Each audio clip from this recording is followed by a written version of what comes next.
How do you think that is going to benefit countries such as yours, Benin? Le président chinois a annoncé 60 milliards d'aide pour les pays africains.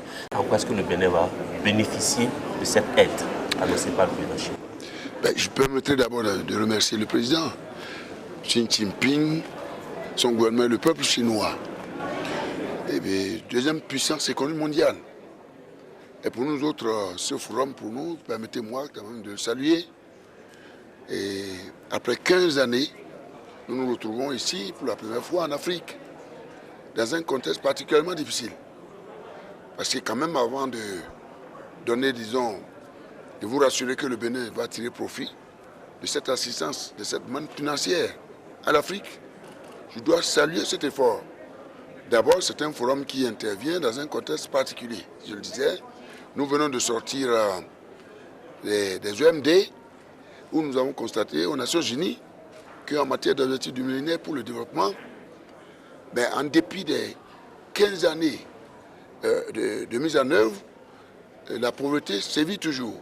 Ce qui nous a conduit d'ouvrir la page des objectifs de développement durable. Premier événement très important et qui doit nous conduire naturellement à l'élimination de la pauvreté. C'est un défi pour nous, pour le monde. Et le second, le monde aujourd'hui fait face à l'instabilité, à l'insécurité, c'est-à-dire le défi sécuritaire marqué par un terrorisme important où pratiquement nulle part au monde, personne ne se sent en sécurité. C'est un contexte particulier également. L'autre contexte, et même à l'intérieur, disons, des objectifs de développement durable, nous avons identifié le préalable, c'est-à-dire la question liée au changement climatique, qui aujourd'hui constitue un défi majeur pour nous parce que, pour moi, les changements climatiques, la dégradation, ou j'allais dire le dérèglement climatique et la pauvreté sont liés. Donc, la COP 21 qui se déroule en ce moment à Paris est un contexte dont il faut tenir compte et dont notre forum est en train de tenir compte également. Et enfin, les questions liées à la crise migratoire. Tout ceci, chers amis et ma chère sœur, le monde aujourd'hui est marqué par une récession. Et en dépit de toutes ces difficultés, cette seconde puissance mondiale, la Chine, il faut l'avouer aussi, qui a quelques difficultés, il faut l'avouer. Aujourd'hui, la Chine nous a habitués à une croissance économique de 10%. Et pour la première fois aujourd'hui, certains peut-être à une croissance de 6,5-7% en 2014, n'est-ce pas? Ce qui constitue quand même quelques difficultés qui sont liées par l'environnement mondial. Alors, en dépit de tout ceci, la grande Chine promet aujourd'hui une assistance de plus de 60 milliards.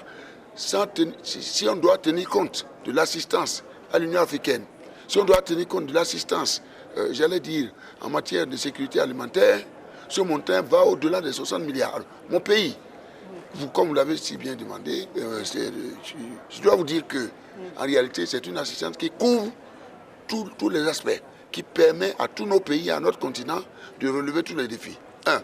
Le défi de la sécurité. 2. Le défi lié à l'agriculture, la renaissance agricole. Le défi lié au défi à l'environnement, qui nous permettra de relever les défis environnementaux, les changements climatiques, les défis liés à notre système éducatif, c'est-à-dire la formation, les défis liés, j'allais dire, à notre système sanitaire, les infrastructures sanitaires, le défi lié à l'assainissement de l'environnement des affaires, les défis liés à la promotion de l'énergie renouvelable, surtout pour faire face à la crise écologique et au dérèglement climatique, avec un accent particulier sur l'énergie renouvelable. Tout ça, les défis liés aux infrastructures, c'est-à-dire la promotion des infrastructures, les réseaux routiers, ferroviaires, portuaires, aéroportuaires, les communications, l'économie numérique, etc. C'est-à-dire quelles infrastructures doivent nous permettre de créer, permettre à notre jeunesse formée de trouver l'emploi, de créer l'auto-emploi. N'est-ce pas? Donc voici, dans toute cette dimension, nous pensons que le Bénin, comme l'Afrique, compte trouver des points d'application de cette assistance financière que la grande Chine nous accorde aujourd'hui au terme, disons, de nos discussions dans le cadre de ce forum-là. On the issue of security, Benin is also Let affected. me come in with this. Interpret for you very quick. No, it's okay because I have it on your translation. On the question of security in particular, China has also pledged a further 60 million for the Africa Standby Force and for peace and security. How do you expect China to assist countries in the Western African region to fight Boko Haram? La Chine également s'est manifestée pour assister les pays africains à pouvoir relever les défis de la sécurité. Et comment pensez-vous que votre Bénin puisse tirer avantage de cette offre, surtout pour lutter contre le Boko Haram qui aujourd'hui sévit dans la sous-région ouest africaine? Mais d'abord, nous faisons partie du continent africain.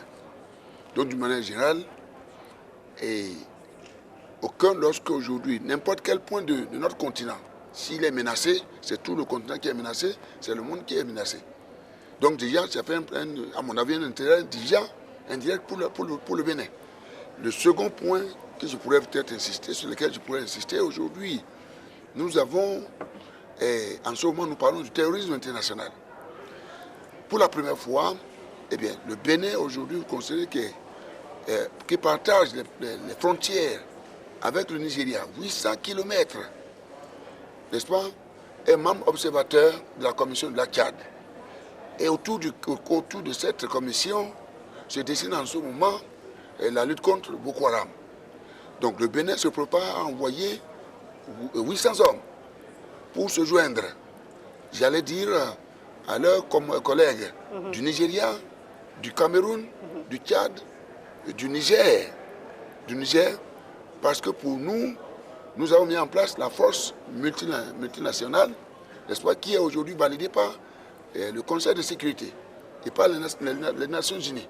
Donc moi je pense que cette assistance de la Chine vient à point nommé et viendra renforcer notre capacité, nous Béninois, à former, j'allais dire, nos troupes, à régler la question des échanges d'informations entre les pays et les États membres au sein de la sous-région, les questions de renseignement et d'autres logistiques.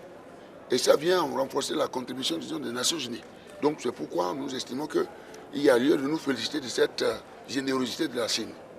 All right. In terms of the 10-point plan that President Xi also announced here at the FOCAC, which ones will be of priority to Benin? Alors, dans toute la panoplie d'assistance que la Chine a annoncée, laquelle est vraiment la priorité pour votre pays? Pour moi, la sécurité.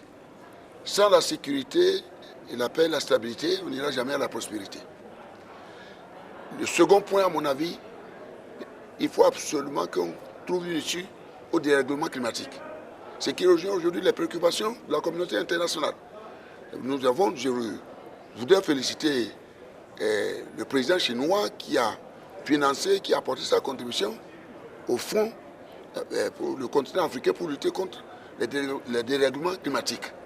Donc c'est une priorité pour nous parce que nous estimons que, madame, notre continent a pour fondement l'agriculture. Mais comment on peut travailler à la renaissance de l'agriculture si aujourd'hui nos terres sont exposées à la sécheresse, à la désertification, aux fissures, nos terres aux inondations, si nos pays sont toujours confrontés à l'érosion côtière? Mais comment nous allons pouvoir travailler à la renaissance agricole avec aujourd'hui le déplacement du calendrier climatique et pluviométrique, alors que nos productions sont pluviales? Donc autant aujourd'hui d'inconvénients avec la hausse de la température.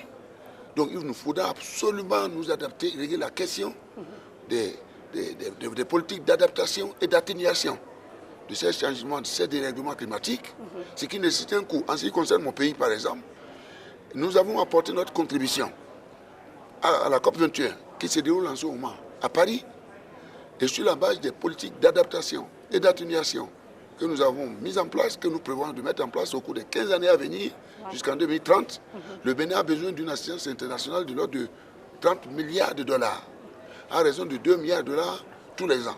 Le Bénin lui-même apportera une contribution de 2 milliards de dollars. Vous comprenez très bien que la contribution de la Chine vient à point nommé renforcer, et j'allais dire, l'assistance internationale que le Bénin attend. Donc pour nous, la question du financement j'allais dire, des dérèglements climatiques est un élément essentiel des négociations aujourd'hui qui se déroulent en ce moment à Paris.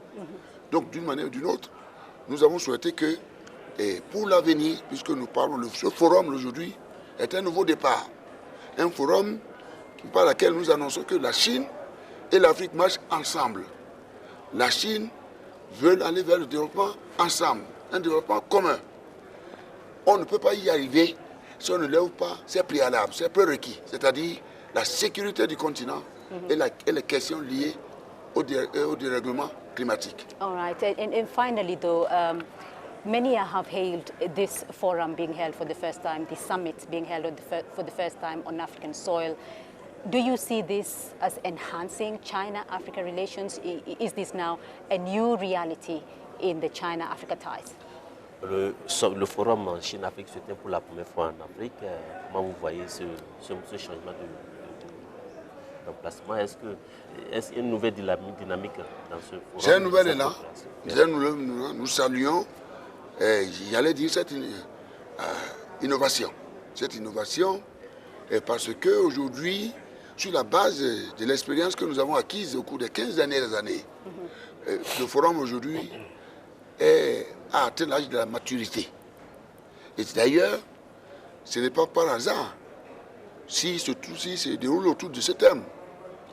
La Chine et l'Afrique en marche pour le progrès. Et ensemble, pour un développement commun. Donc c'est une volonté, à vrai dire, de permettre à notre continent d'internaliser cette nouvelle orientation et cette stratégie, cette nouvelle vision que cela véhicule. C'est pourquoi pour nous, ce forum est une opportunité pour nous, est une opportunité pour le continent africain, eh bien, de garantir, d'entreprendre à travers la déclaration de Johannesburg, à travers le plan d'action de Johannesburg, d'envisager alors la stratégie commune avec la Chine pour trouver une issue, pour sécuriser mieux le continent, pour stabiliser mieux le continent, comme je l'ai dit, pour stabiliser mieux le continent africain, et surtout, je dis bien surtout, pour permettre à l'Afrique de renforcer son industrialisation, de prendre un nouvel élan pour son industrialisation. Je vous donne un exemple. La Chine aujourd'hui, pratiquement, à mon avis, deuxième puissance économique mondiale, a atteint un tournant qui fait que la production, sa volonté d'accroître la consommation. L'Afrique propose la délocalisation des entreprises chinoises vers le continent africain pour renforcer la capacité d'industrialisation du continent africain, c'est-à-dire la transformation des matières premières et des ressources minières, quitte à exporter vers la Chine et les productions alimentaires, etc. Donc voilà, moi je pense que c'est un nouveau départ. C'est un nouveau départ.